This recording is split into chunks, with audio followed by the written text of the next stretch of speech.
ago today was the last day of the life I knew. Everything changed after midnight. I've been writing the following poem slowly over the year.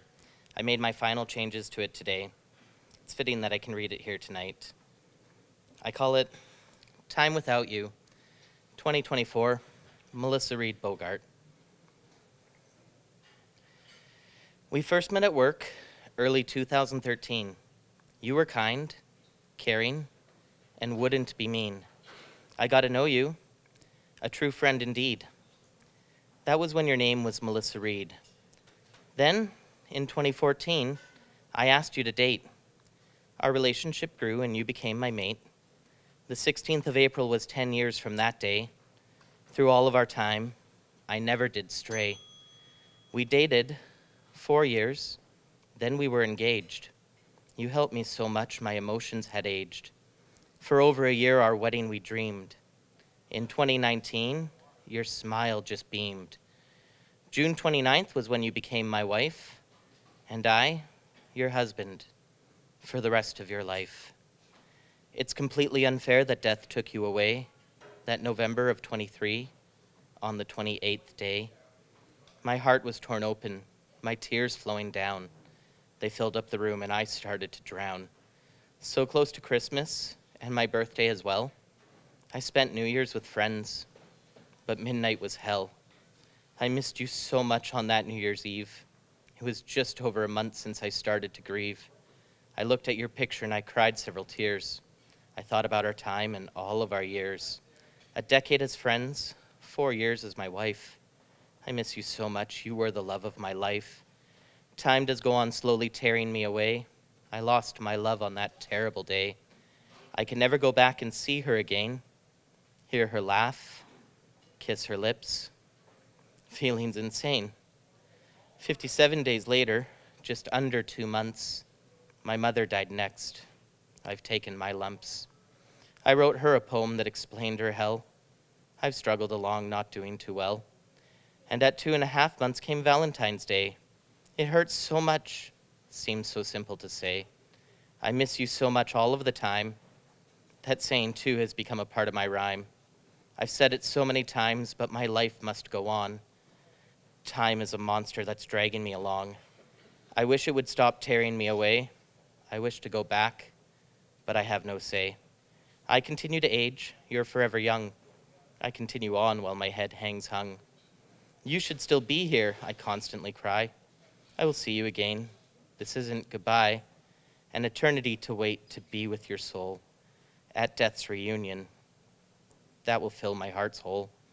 But I press forward, time drags me again. Birthdays gone by, my emotions strained. And I've sat in our nursery that we had built. Our family dreams have completely wilt. The child we won't have haunts me every day. There's nowhere to run, I can't get away. So, I made you a display with lighting to shine. This is where I've set up your shrine. And I've held your urn while crying my tears. This at 3 months since I last saw you, my dear. Time forces me forward, I move on again, although the tears continue to rain. Then it was 4 months after, on March 23rd, when your cousin died too, is what I had heard. Too much pain in such a short span of time. The monster strikes, continuing its crimes. And the house feels empty since you've been gone. I finished the renos. They took far too long. We planned them together for our future lives, but the final touches I had to improvise. Now that was the past, time drags me away, ever since you died on that terrible day. And then on the 11th of May in 2024, we went to the farm, together, once more. This was the day we set your ashes free. It was so hard to leave you without me. And on June 29th, I sat with you there, our 5-year anniversary for us to share. I cried so much as I sat in the sun. I thought of our time and all of our fun. 7 months gone by since the day you died. Not a day has gone by where I haven't cried. Then 8 months after your birthday was here, we camped down the hill so that we could be near. Your sister and I and one other friend. We honored your memory over that weekend. And in your spot, a tombstone to be laid, a place to think of the memories made. I wrote a poem to stay with you there for those who visit, your spirit to share. Now time drags me away, I move on with my life. Nothing's been the same since you died, my wife. And 9 months after, I still struggle to believe the fact that you died. I continue to grieve. The storage now cleared, our furniture's home. It's filled up the rooms, but I'm more alone. The memories made are around me here, but I truly wish I could hold you, my dear. Why'd you go to heaven? We had unfinished tasks. Why is the question that I continually ask. Then early September of 2024, you greeted my uncle at heaven's door. His time has come, and he'll play games with you. He loved the games that you loved to play too. And in October, the leaves began to fall. I'm starting to learn, again, how to stand tall. I went to a friend's wedding of both you and I. I thought of our wedding. I disappeared to go cry. Halloween has come, but its spirits left me. Our parties, our tricks, and our treats for free. November is here, and it's getting so close to that day. My tears still fall. I can't keep them at bay. And your family's tradition, this time each year, it just wasn't the same without you here. Every day's a struggle to get out of bed. Visions of you roam around in my head. Time's dragging me forward. I still kick and scream. I wish I could awake from this nightmare dream. It's now been 1 year since we were husband and wife. It's now been 1 year since the last day of your life. It's now been 1 year since we had our last day. And there are a few things that I just have to say. I love you, Melissa, my beautiful bride. I'll remember your heart, your spirit, your pride, your wonderful and unique, most impressive style, your kindness, compassion, and beautiful smile. I must move forward and on with my life, as I know that you are no longer my wife. As said in our vows, death has done us part, but you'll always remain my wife in my heart. I love you more than words will ever say. I'll continue to miss you every single day. In honor of my beloved wife, Melissa Reed Boogart. She lived from August 2nd, 1987 to November 28th, 2023. With all my love.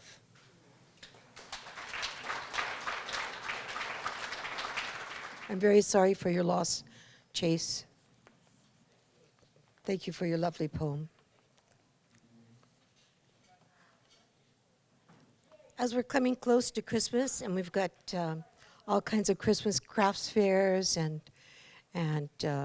in Germany, the markets would be opening up shortly in December. This is my German Christmas markets. It's called A Christmas Yearning. Freiburg, like many European cities, reduced to rubble, was after the war rebuilt. From those darkest days, few alive remain, but the building tells the story still. Essential as a guidepost for World War II Allied bombers, a two-steepled Gothic cathedral survives. Nestled beneath this Freiburg Münster, an ancient Christmas market thrives. There, chestnuts do roast on open fires, silhouetted by these black forest spires. Into our watering mouths, we pop these soft nut meats. While above the coals, our shivering hands we heat. I can hardly see with this light.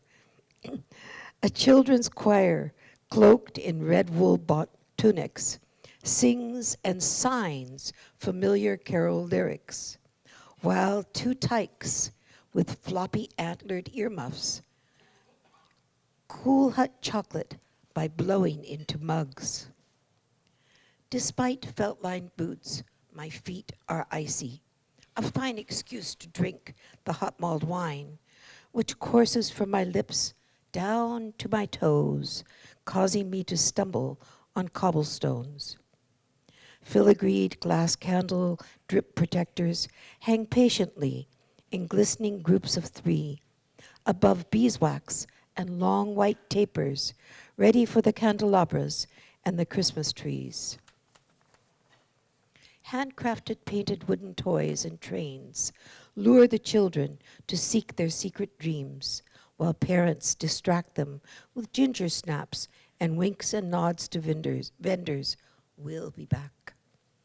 As memories of sweet aromas mingle with favorite tunes and friendships dear, in Canada, my yearning taste buds tingle for the German Christmas market time of year. Thank you.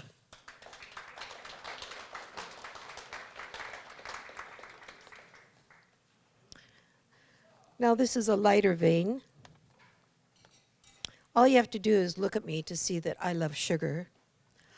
I love sugar, but I'm such a brat. I want it on everything. Why isn't it non-fat? I like it on my cookies. I like it on my cake. I like it on everything that I like to bake. I like it in my coffee. I like it in my tea. I like it in my soft drinks. It makes me feel carefree. I like it on my donuts. I like it in my jams. I like it in my veggies, especially glazed yams. I like it in my chocolate. It's sweet on puckered lips. But when I'm clothing shopping, I hate it on my hips. Thank you. Okay, it's been my custom ever since we started in November to do some kind of Remembrance Day poem. And this one, I guess, well, it's not exactly Remembrance Day, but you'll see. It's called What We Learned from War. Over 100 years ago now, the world erupted in what came to be called the First World War, an explosion of cruelty, of violence caused by human greed, stupidity, and blindness. So much loss, destruction, death, and overwhelming grief. A generation later, men having learned precisely nothing, the world blew up again in a Second World War, even worse in its savagery, loss, destruction, death, and the horrors of atomic weaponry. And what did the world learn from this? Precisely nothing. Here we are, a century on, with the resurgence of far-right governments, of fascism, of neo-Nazis, of ideologies so many thousands gave their lives to stop, to pave the way for a better world for future generations. And what have we learned? The only thing we learn from war is that we don't learn from war. Its utter pointlessness should be self-evident, but human greed, self-importance, and hatred of the other prevail. Will we ever learn? Will we ever learn?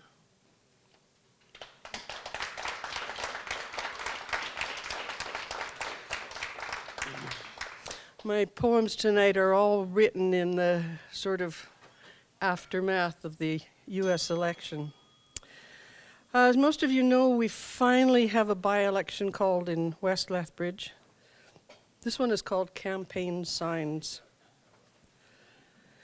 As I drove by the ostentatious, outrageously excessive, boasting, "See how much money we have" signage of the candidate I would never vote for, it occurred to me, as I complain yet again about politics and politicians, to wonder if, in the whole long history of humankind, there has ever been anyone truly happy, fully content with whoever is supposedly running the show, whether elected or positioned by some supposed divine right of superiority. Even those in power, emperors, kings, chiefs, presidents, and premiers, occasional queens, governors of all kinds, probably aren't truly happy and content, for someone is always complaining, criticizing, threatening to depose or worse, assassinate. So if no one is happy, no one is content, why do we bother? Can't we just live together in harmony? Oh, blissful dream. Anarchy and chaos, although not far from what we currently have in place, are infinitely worse. But oh, how lovely it would be if we could govern ourselves as the Iroquois supposedly do, where leaders are poor, are the people's servants, working for the communal good, where men and women both contribute to decision-making, where unanimity is required before actions are taken. Really, there are better ways to do this, ways that don't require vast sums of money to be spent on peacocking, wooing people with lies and false promises, duping the gullible and ignorant. Please, oh please, couldn't we try something better? Thank you. Hi everyone, I'm Madina. I have a poetry page on Instagram called Poetry by Mads. Can't hear me? Can you hear me now? Okay. I'm Madina. I have a poetry page on Instagram called Poetry by Mads. I've got 2 poems for you guys today. I was literally like scratching them out before I left the house, so they're not great, but that's okay. Do you not remember the words I bled for you? I have always seen beyond the armor, beyond the masks, beyond the facade of everything you thought you should be. I saw the pain and confusion, the doubt, the fear, the hesitance to open up and allow yourself to be loved. You think I did not know what you would do the moment I walked away?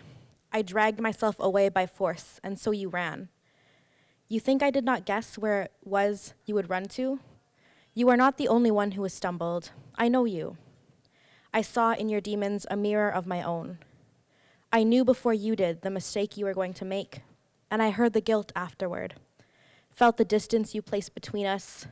Had you confessed, you would have found forgiveness. You would have found 2 loving hands ready to guide you back home, 2 feet to walk the straight path with you toward the light. You saw a glimpse of the garden, but you saw the terrain ahead and cowered.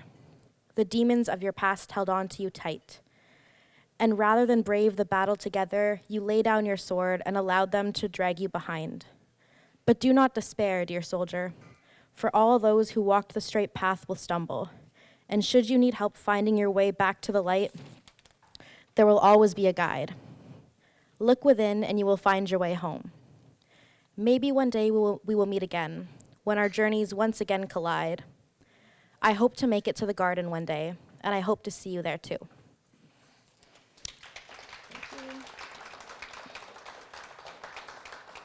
Thanks. And then this is my second poem. I am not sure I can carry this anymore. I am on the mountain, resting on the cliffside, looking back at how far I have come. Yet still so far I need to go. But this weight has been holding me back. I look at my body, bumps and bruises scattered across my skin. I feel the beads of sweat from my forehead grow thick as they mix with the tears on my cheek. I am exhausted, tired of carrying the weight of all the rocks and thorns that have hurt me along the way. They were meant to be reminders, obstacles for me to overcome, then leave behind. Yet I carry them with me now on this journey. I know I cannot continue to carry them up the mountain. The path ahead will be challenging enough without me carrying this extra weight. But I am not sure if I am ready to let it all go. What if I never make it to the top and these rocks and thorns are all I have to show for this grand journey? They may have wounded me, but they are all I have to hold on to. Do I let them all go and leave them behind? Do I hold on to the hope that what I find at the peak will be more beautiful? Or do I stop my journey here and never reach the top? In my heart, I know I am capable, but the voices in my head tell me otherwise. It's not too late to turn back, they say, but I know I will never forgive myself if I do not try. If I walk back to the comfort of the same paths that hurt me, I will not let the pain win. So I leave this pain at the cliffside, find a river in which to wash away the blood, sweat, and tears. I gaze up at the mountain, take a deep breath, and I continue my ascent. Thank you.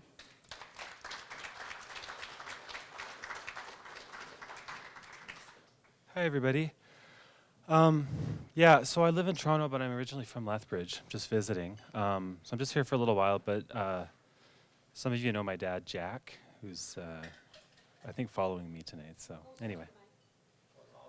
Oh, sorry, guys. Is that okay? All right. I was just saying I'm from Lethbridge, but I live in Toronto, and my dad's Jack Davies, and I think he's following me. I've got 4 really short poems, and so I think I'll just kind of string them together as one, and this will be quick.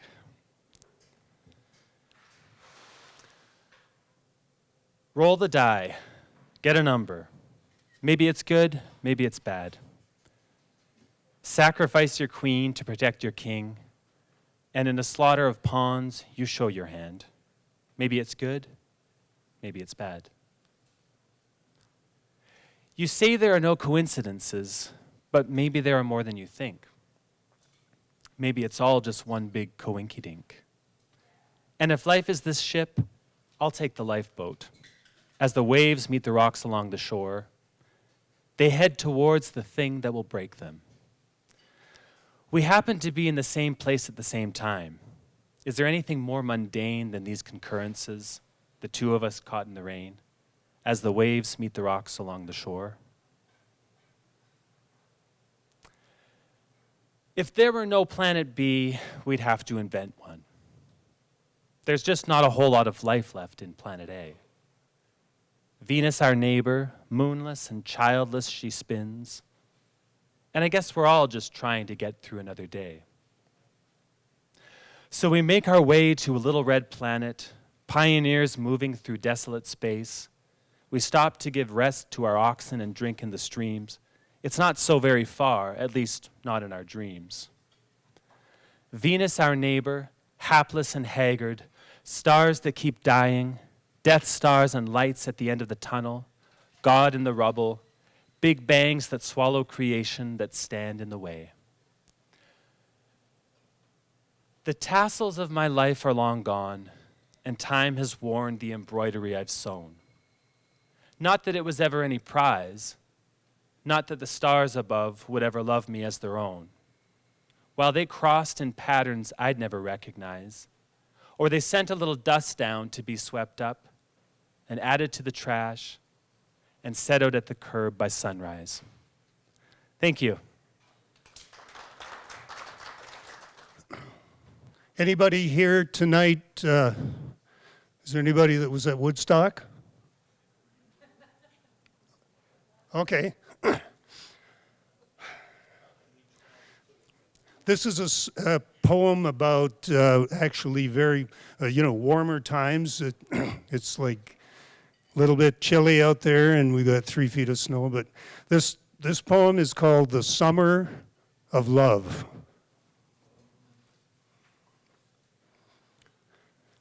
It was the summer of '69, the summer of love, and the locals looked on with alarm as the multitudes gathered at Yasker's farm, and we wallowed in the mud at Woodstock. And the brothers extolling peace and love made trek from far and wide, and the lads told us, all you need is love, while Jagger assured us time is on our side. But the rain continued unabated, pouring down, while the mud thickened and deepened, and before long, our summer of love became the winter of our discontent. And George's guitar gently wept, while Simon and Garfunkel silently slept, and Janice lugged her ball and chain, while Jimmy Stratt sang a clear refrain. and the wind cried, Mary.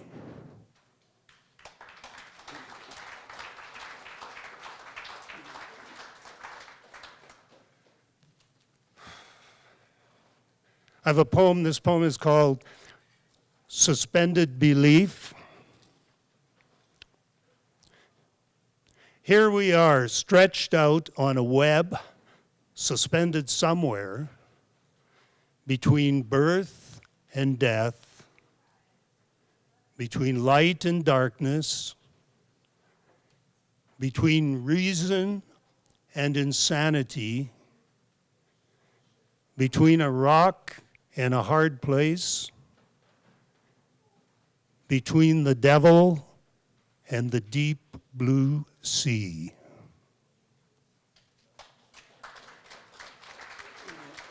So this is a poem about the apocalypse. I can see it here.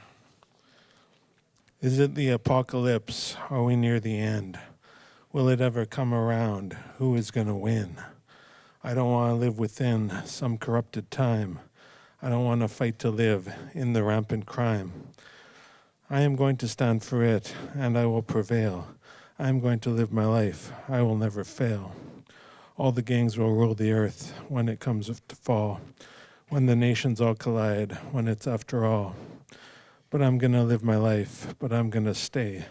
I am going to fight to live amidst the disarray. If the earth is burned away after bombs do fall, I am going to find a way to continue on. I will have a gun to use. I won't pack it in. I am going to put to use all that is within. I am going to breathe the air if it's safe to do. If I'm living underground, I will do that too. But I'm going to find a way when the terror fades. I am going to make it out. I will get away. If I have to move around, never being home, I'll be living on the road, maybe be alone. If I have to turn away from humanity, I'll adapt and I will stay, if that is the key. But I cannot worry about whether this is true, whether I will pass the test, leaving what you knew.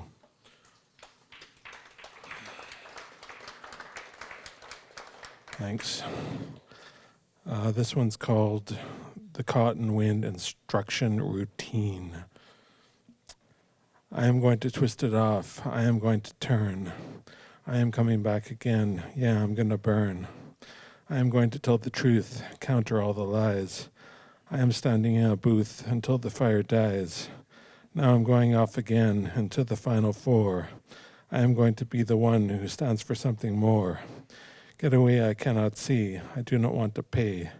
I don't want to put it back before I go away.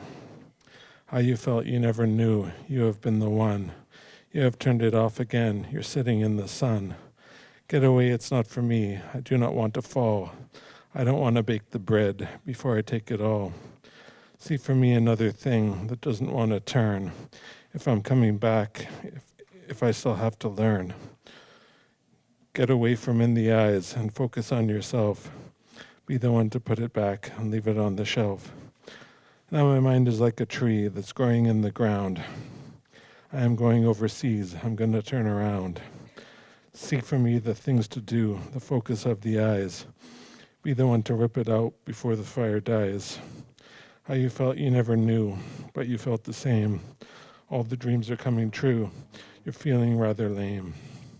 But the fire will put it back. The rivers will dissolve. You are focused on the past. It strengthens your resolve. Thank you. So we're going to start out with the lighthearted poems because I got a lot that will probably make someone cry in here, which I hope it does, as bad as that sounds. So the first few are called I Want to Be Written. I want to be written like Miles Carter writes the woman he loved. I want to be the sunset and sunrise that brightens your day, the crashing in your heart, the 3 a.m. thoughts. I want you to think of me when you listen to Queen or Bon Iver. When you see an orange cat, I hope you think of how much I love mine, how I love everyone loudly. I hope when you see a colored-haired girl, you think of how I compliment everyone. I hope you think of me in bookshops, pet shops, and quiet rainy nights. I want to be written like I was your only and last love. I want to be the poetry people are cringing at, but truly wishing they had that kind of love. I want to be written about in a way you'll never forget how I loved you.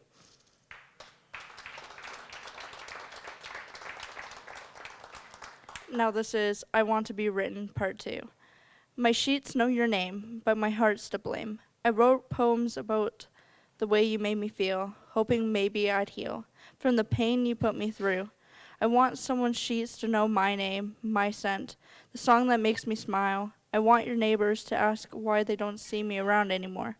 I want to be the person you think about when you think of love. I want to be the reason you listen to a song more than once, the reason you stare at the sky a little bit longer. I want to be written about be someone's muse instead of having you as my muse. Hi, everybody. Thank you. Yeah, it was really a great streak of luck to meet Teri. Happenstance, I love it. The first, I've never read my poetry in public. This is a first for me.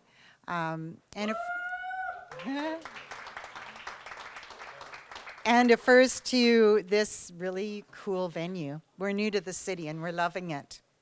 So this one's called Job Zero. Trapped inside this capsule, a living, breathing capsule, 1 minute cursing its solidarity and thrashing from the inside to escape in vain, or at the very least allow the light from the outside world to veer inside. A temporary refuge to ground me, to allow me to live independently, to breathe the air that others do, to exist without bondage. Flailing between wanting to get out and madly gluing a crack in the foundation for fear of someone peering in. Quick, quick, stick, bond. Quick, quick, stick, bond. Like a child within a snow fort, desperate to hide from the battle at bay, never wanting to be discovered, enjoying the intimacy, content, even giddy, amidst the comfort and safety of the structure, out of the reach of adversity.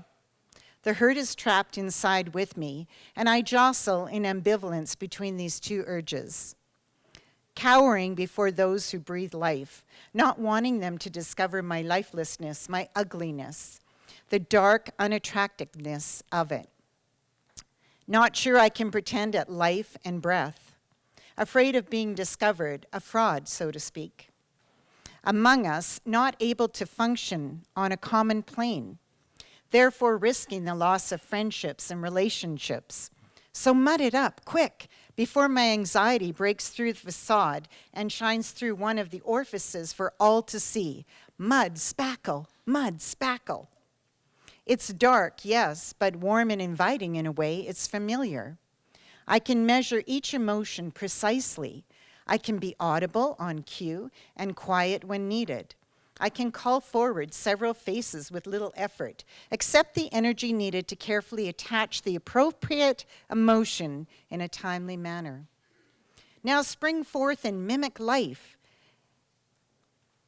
a portrait of order and normalness, really of exactness, never lifting a brow of suspicion from its receiver. The emotions stacked neatly in bottles, placed alphabetically on a shelf. I'll turn this way for you, Teri. I can easily and quickly find them, attach them, and launch them in one fell sweep. A, affectionate. H, happy. S, sincere. It feels lonely and safe, suffocating and vulnerable. I like the peopleless places best, a special door out back where I can freely wander into the woods and squish my toes in the sand. Envelope me amongst the characters of a book, mingling happily about, trying on emotions and allowing them to live in my memory, and sometimes storing some in the library for future use. These freedoms, albeit fleeting, calm my indifference to life. They awaken me in a way that confirms my existence, an existence that does belong to me. These fleeting times provide a weekend or a day off where time is lost with my tongue, lost of emotion, of planning and executing. Parts of me never leave the capsule, but live precariously through it. As with all days off, a return to work is imminent, required for productivity, development, forwardness. Set myself up in front of the alphabetical shelf. Oh, I've lost my place. Just one moment, please. These fleeting times provide a weekend or a day off, where time is lost with my tongue, emotions of planning and executing. Parts of me never leave the capsule, but live precariously through it. As with all days off, a return to work is imminent, required for productivity, development, and forwardness. Set myself up in front of the alphabetical shelf. This job requires more of me than I'm willing to admit, and perhaps even realize, all without cash. My other job will finance my dreams of publishing meaningfulness. A workless job would be best to allow me the energy and time to write. Yes, that's the ultimate job, the one that doesn't exist. The writing job, spurts, gushes, confidence, self-consciousness, energetic, exhausted, perhaps driven only by this potential healing component. I really should have taken Chaos 101.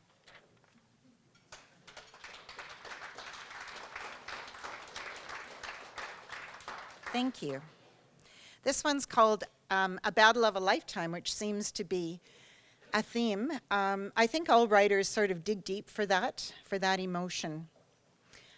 I wander in and out of these torn battlefields, witness to so many knowing hurts. I'm a casualty myself, feeling the wounded souls around me, make my own wounds ache for your cure, your care. I know you could not end the war you started, as with all wars. No thought was given to the potential destruction it would cause. No one considered the many lives it would devastate, as this war continually grew more and more out of control. Are you still close enough to the front line to fear the roaring battle nipping at your heels while surging full force toward the enemy? I truly hope not. Through these years of fighting, title victor was not won, but not for lack of troops nor lack of courage or feistiness, but rather lack of knowledge and yes, desire. Aren't all wars lost when desire is won over by weariness? Now that you've laid down your flag and surrendered, now that you've retired your horse and dismantled your armor, now that all the dust has settled, now that all the broken hearts and souls have gained freedom to return to their loved ones and rebuild and rejoice in surviving this vicious, ugly war. Now that all is said and done, we, the casualties, find victory, not in the wounds that we incurred, not in the battle itself, not in the brilliant warriors that we have become, not in that we were unwilling participants, but only in that we will never, ever have to fight in this war again. And this war ended on February the 8th of '96. It ended my mother's lifelong addiction to alcohol. Thank you very much. Apparently, British Actors Equity has a rule that if there are fewer people in the audience than on stage, the show does not have to go on. I can't see anybody out there, but I'm going to take it on faith. Okay. It's odd what comes up when you're looking at what you want to read for something. And this one is actually almost exactly 50 years old, which surprises me. It's called These Towns in the Crow's Nest Pass. These towns in the Crow's Nest Pass have the tentative look of sullen, dark birds,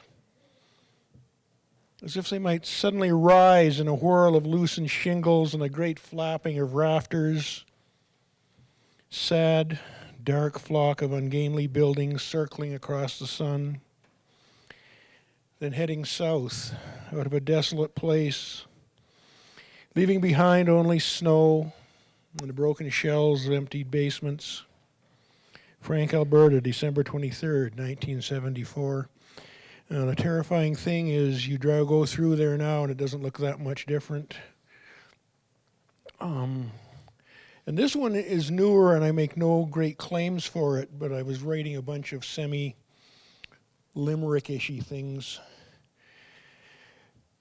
There was an Australian who showed up in the pass, blowing big clouds of smoke out of his ass, said, "Let me dig a great bloody hole and haul away all of your coal, and we'll twin that damned highway at last." I'm still waiting for that one to show, that excuse to show up, but it will.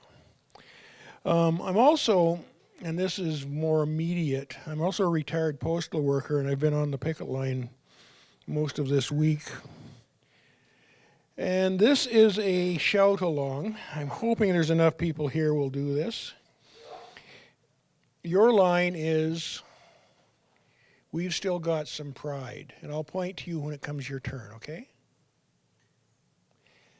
Okay, it's called "There Are No Scabs in Our House." We've stolen sheep, and we've stolen cars, shot loaded dice and run strip bars.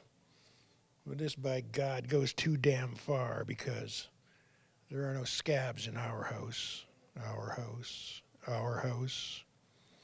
No, there are no scabs in our house. We've still got some pride.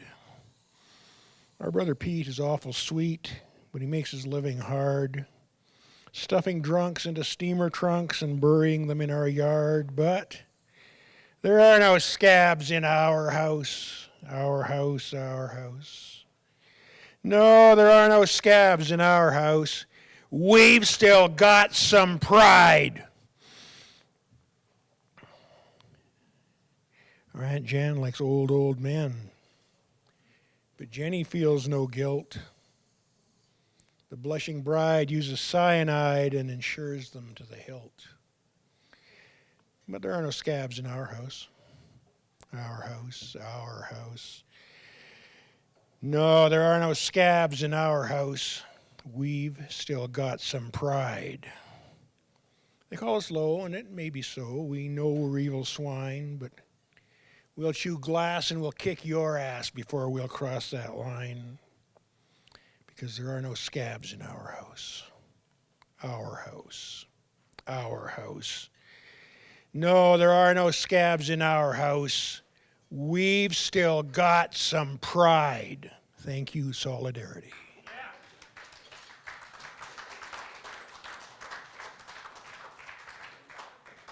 I'm not sure what I called this one. Haven't titled it yet. Time is the water in which we are immersed, submerged like gallon crockery jugs, bubbles glugging to the top, water replacing air until we are filled. We know not our own capacity until we sink. Like water, time runs out, volume and duration synonymous. So we swim in the lake of time, ignorant until our final demise, beyond which there'll be no reprise. At sunset, the lake reflects distant stars and galaxies beyond. This morning, the lake is still. Last night, I dreamt I drowned happily in a vast, placid sea. That's it.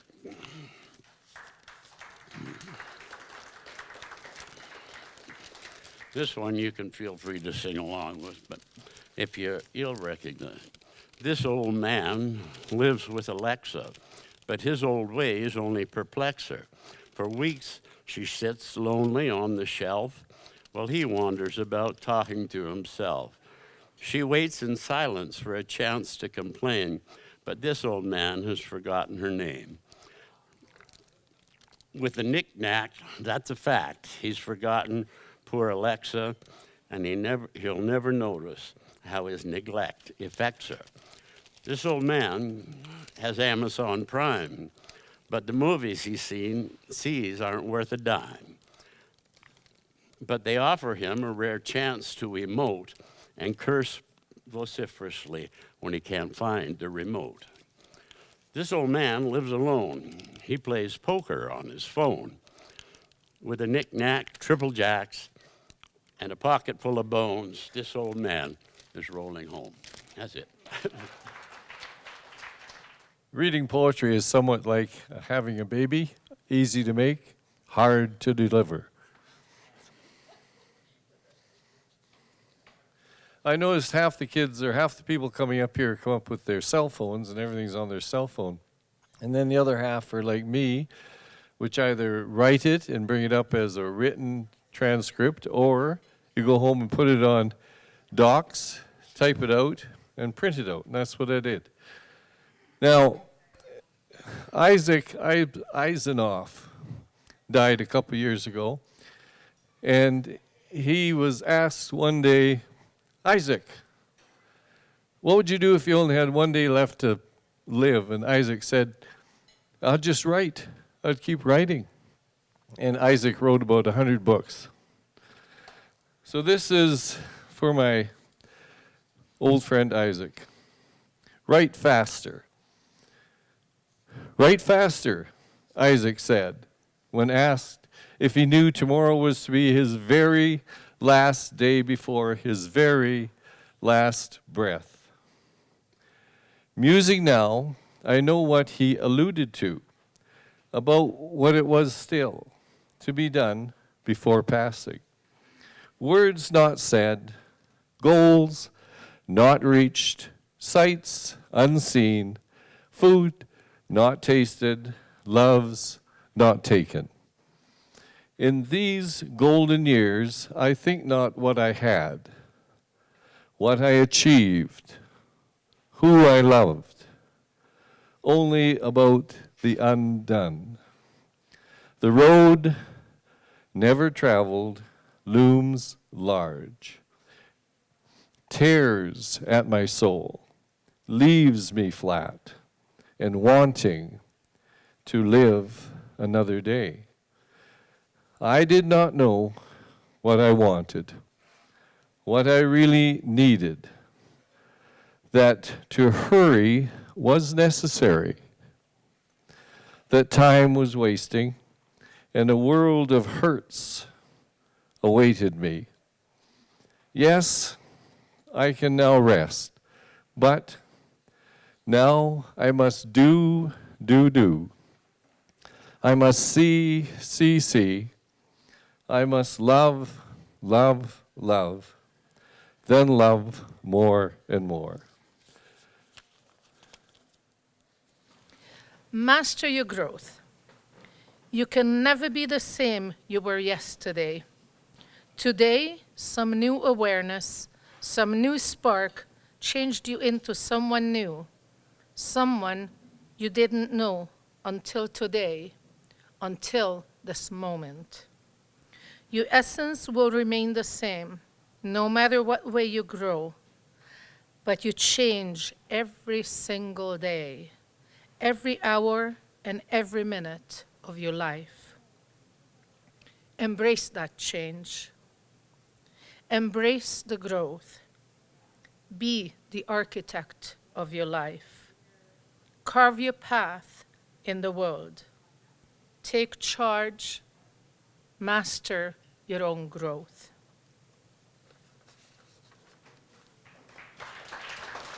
There are places that we interpret as real.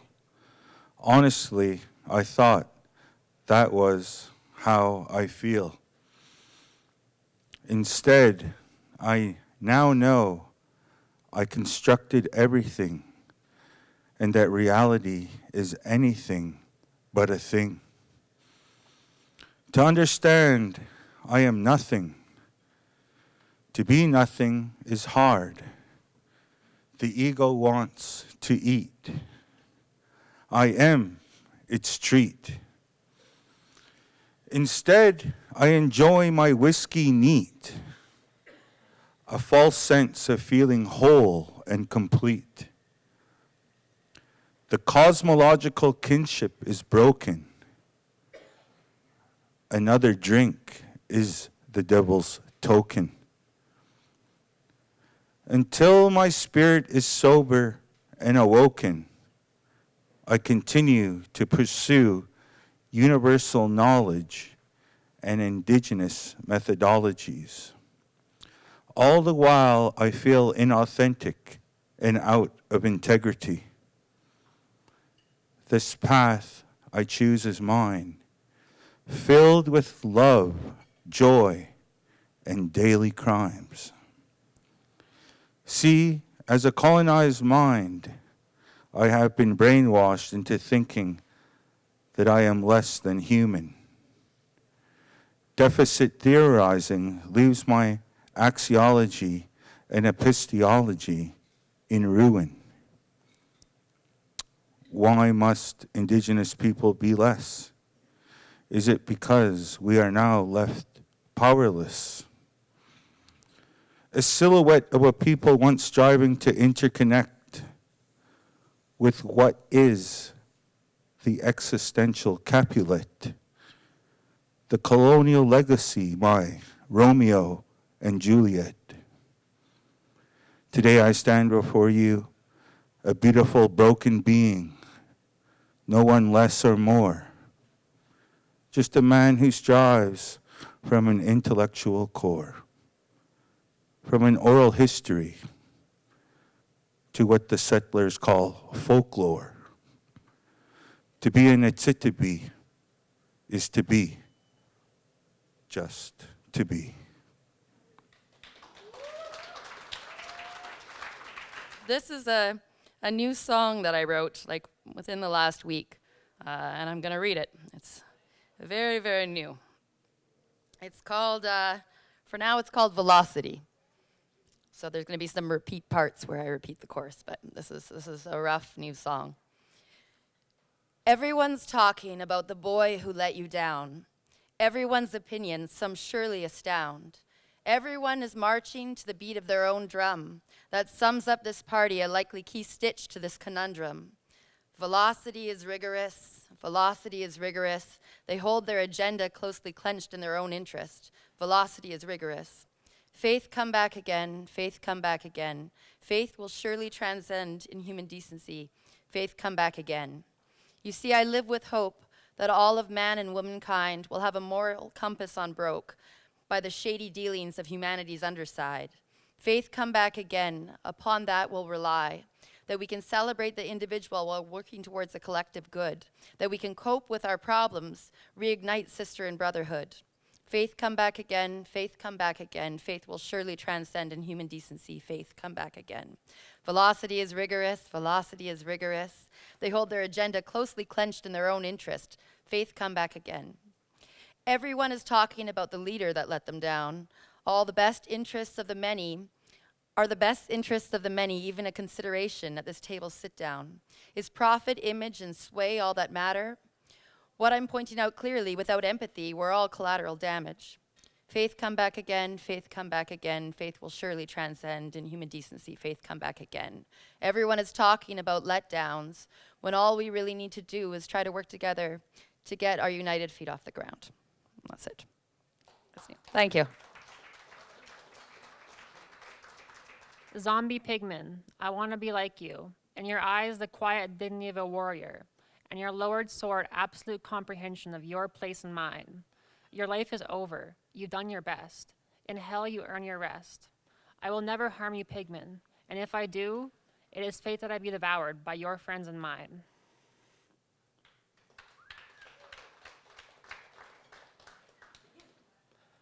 My flower garden, and the voyages I take, breathlessly and into thoughts and minds beyond the lake. The soulful stares of the creatures wrought by the terrors of their age, and my ignorance to be thought sage. Sage is what I bring from the plains past my king, to complete this meager thing, to coalesce the beauty of the places of the world. Its petals unfurl behind my pretty dirt shack.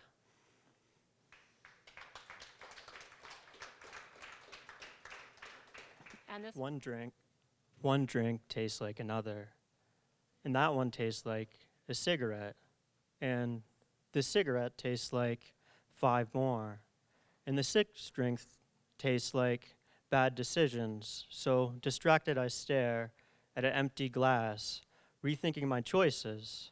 Then comes visions of mixed drinks and mixed up decisions. But wait, what about all those women I knew for a night? And hey, bartender, can I have another? A whiskey neat. He looks at me and says, hey kid, are you all right? I sit tight. And the 7th tastes like, I want to fight. And the 8th tastes like, hey, what are you doing later tonight? And the 9th tastes like, I didn't finish because I was preoccupied. And the 10th tastes like, maybe we should call it a night. My phone rings, bro, where you at? My heart still stings, the hurt still stings, the loud shows, the maybe you should go, the let's go out, the pounding headaches.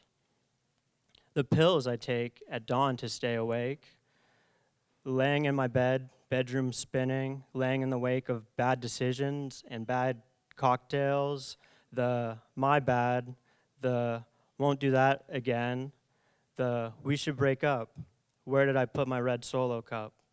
After how many drinks till I go blind? Close the blinds, please, my head hurts. Close the door, just one more.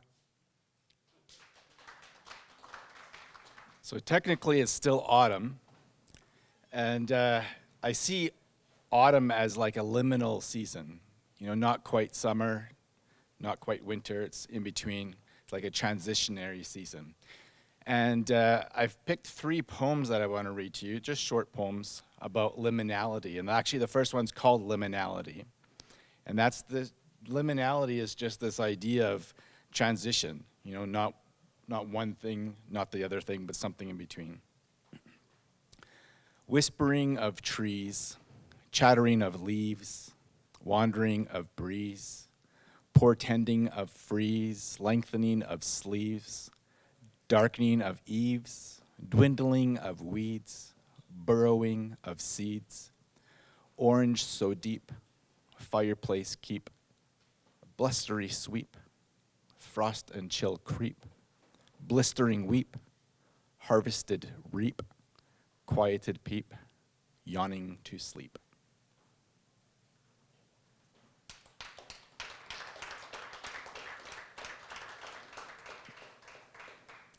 The next one is called Emergence. Peeking dawn disturbs the night, morning eyes welcoming sight. Sleeping grass crawls from the snow, stretching seeds not far below. Hatchling chipping at its shell, butterfly its silken cell. Lava seeps from earthen crust, twinkling stars from dying dusk.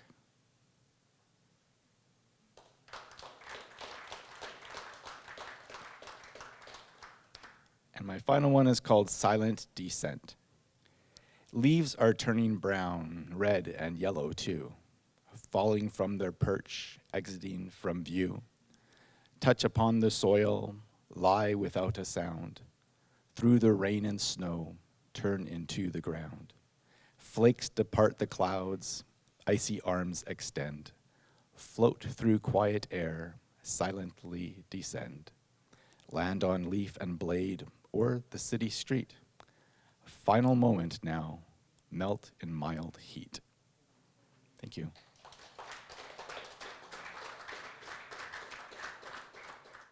Life, my friends, is full of mysteries. What I'm doing up on this stage is beyond belief. I don't know what I'm doing here. I wasn't expecting to be here, but I'm glad I'm here. I'm glad we're with each other. And my story is called A Tribute to Kathy. And Kathy's a poet, and she spent 30 years of her life doing poetry. She lives in Edmonton. I live in Lethbridge, so it's like a 5-hour-long drive to get up to see her. And she said that when she found out that I was going to come here today, she said that she was jealous because she knew there'd be so much cool poetry going on, and she didn't want to miss out. And I said, yeah, but Kathy, you're with us. You're with me anyway, because we're together. So here we go. A tribute to Kathy. I'm fortunate to have a powerful connection with the love of my life, Kathy Elizabeth Fisher. She occupies a deep place in my soul that has been empty for an eternity. Kathy was responsible for finding out who I really was. Wandering around, not having an idea about who I was and what my purpose was a normal part of day-to-day living. I was like a ship with a powerful engine, but without a rudder to steer me in a positive direction.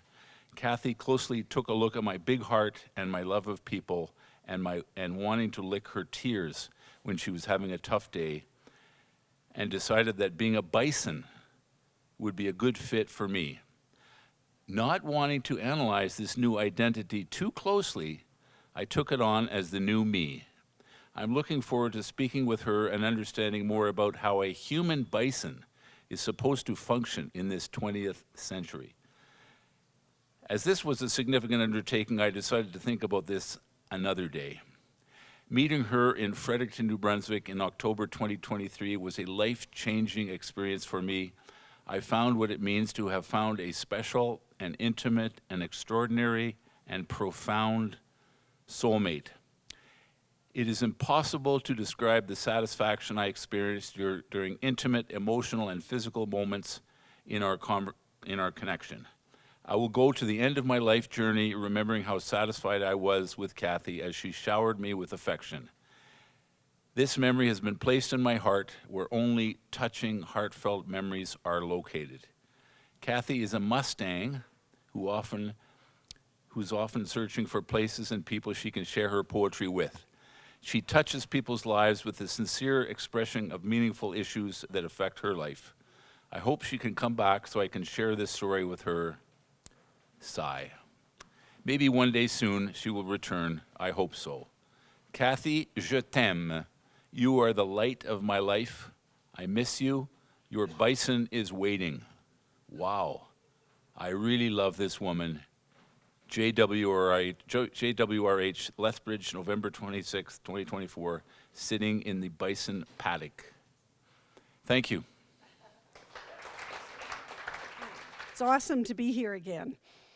I was given a writer's prompt from a writer's group, and of course I went home, I had this great inspiration, and I wrote this poem, and it's supposed to be rhyming, and then they said, oh, we've decided to change them. So I've got 2 poems tonight. This is the first one, and they're Christmas, winter related, and this one is called, There Must Have Been Some Magic. There must have been some magic in that old silk hat I found, for it conjured up a memory from years now, spun around. The winter winds of Medicine Hat, a frosty -40 sting. We packed our lives for Victoria, a warmer place like spring. 8.5 months pregnant, waddling through the snow, leaving behind my husband's roots, my college job in tow. Our party home, so full of life, was now an empty shell. Boxes packed, the fridge was, oh no, bare. We'd made an error, our stomachs said, a dumb one, truth to tell. Just then we heard carolers sing, a merry, jolly sound. Our friends had come in hats and scarves with mulled wine all around. A potluck feast, unplanned but grand, they'd brought to share that night. Their clownish ways, their top hats swayed, oh, such a festive sight. Now our friend bought our humble car, so I bundled and braved the chill to start it up. No heated seats, just my Alberta will. I sat there, vowing through that frosty glass, I'll never return to Alberta, no way. But life, it laughs at vows like that, and it calls us back one day. Now, here I am, performing still with many hats in my trunk. Hats of magic tie the past to now with memories well spun. So cheers to friends who braved the cold to wish us all the best. Their hats still hold Alberta's charm. I'm here, and life is a fest.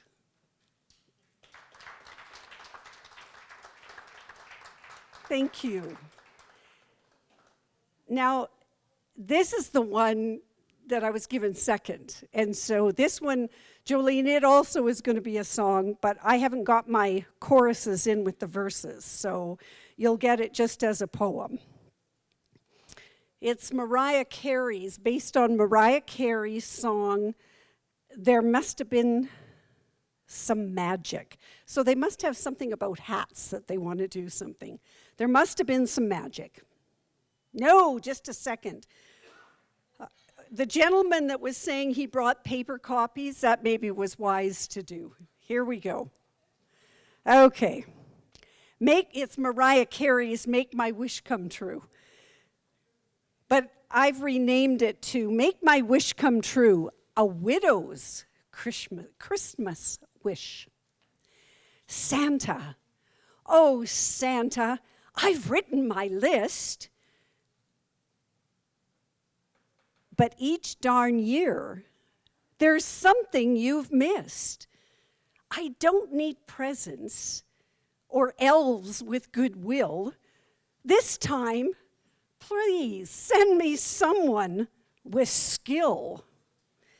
'Cause the faucet is dripping, the door won't align, the fridge makes a rattle like it's past its prime, the tree's half lit and leaning downhill. Please send me someone, but someone with skills.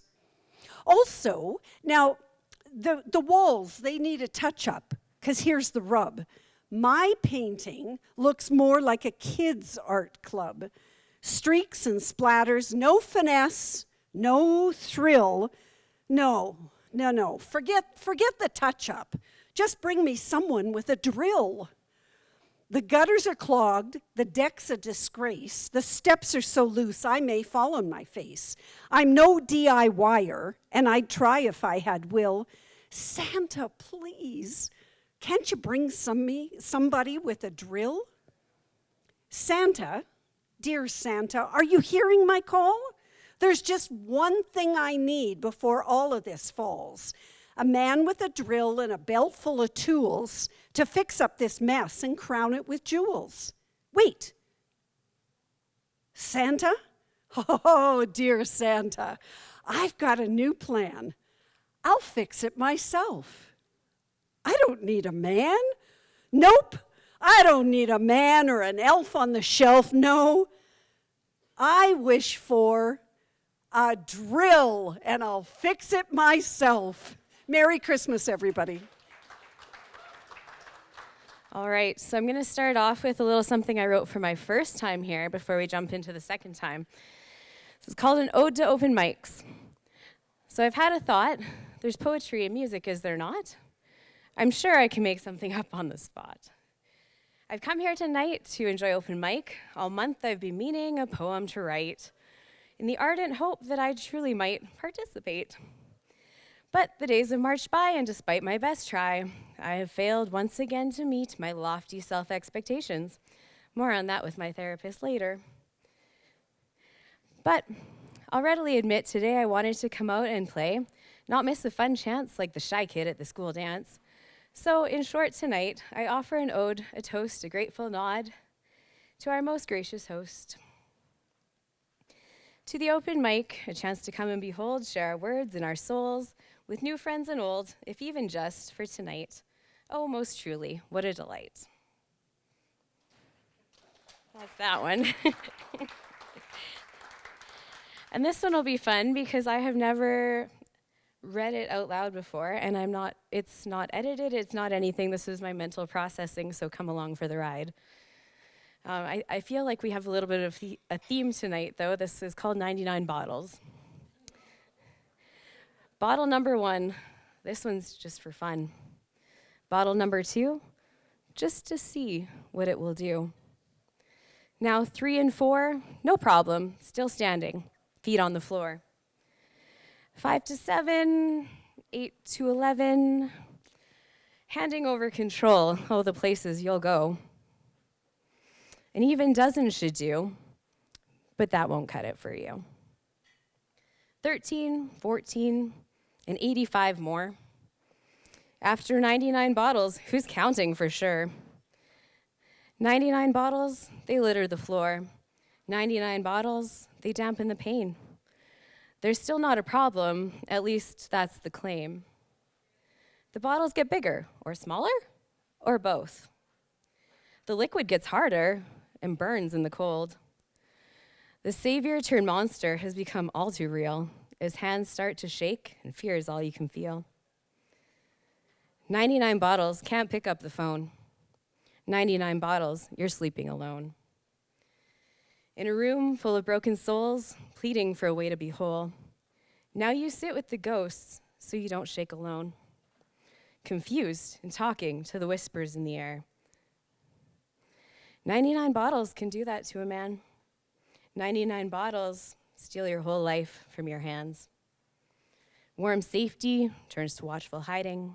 Fear of weakness brought to light causes honest hearts to lie. 99 bottles, they've taken control. And now you're being held by what you once could hold.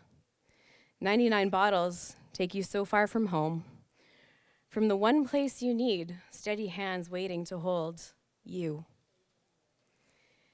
99 bottles, today you leave them behind and start to pick up the pieces, hopefully one day at a time. Thank you.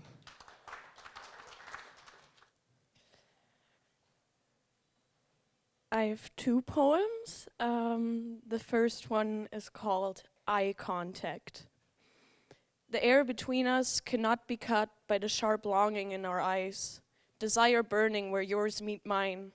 Time loses all feeling as you drag me into the depth of your mind. The story of 1,000 nights hidden in the riddle of your glance. I sink into the ocean of songs your eyes serenade me with. What kind of tales could our bodies write onto each other? Beautiful marks that you'd carve into me as you explore my vastness. All shame dripping down my body from the wounds of freedom you'd leave. Take me, make me yours.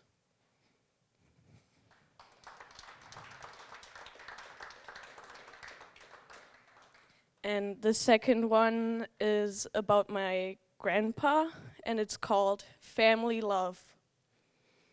I don't know how to feel about you, all the things you've done for me, and all the things you've done to me, the life that you enabled me to live, and the innocence you robbed me of. I think about you with a grin on my face and tears in my eyes, all the love you had for me. All the love you had for me was purely transactional. A lie carefully crafted to keep me in your orbit. Money spent on my admiration so you could do to me whatever you desired and let me fall once my body aged beyond your first. Yet, my unconditional love for you remains, floating between happy memories, the pain of losing you, and the hatred I know I'm supposed to feel, but just can't. Thank you.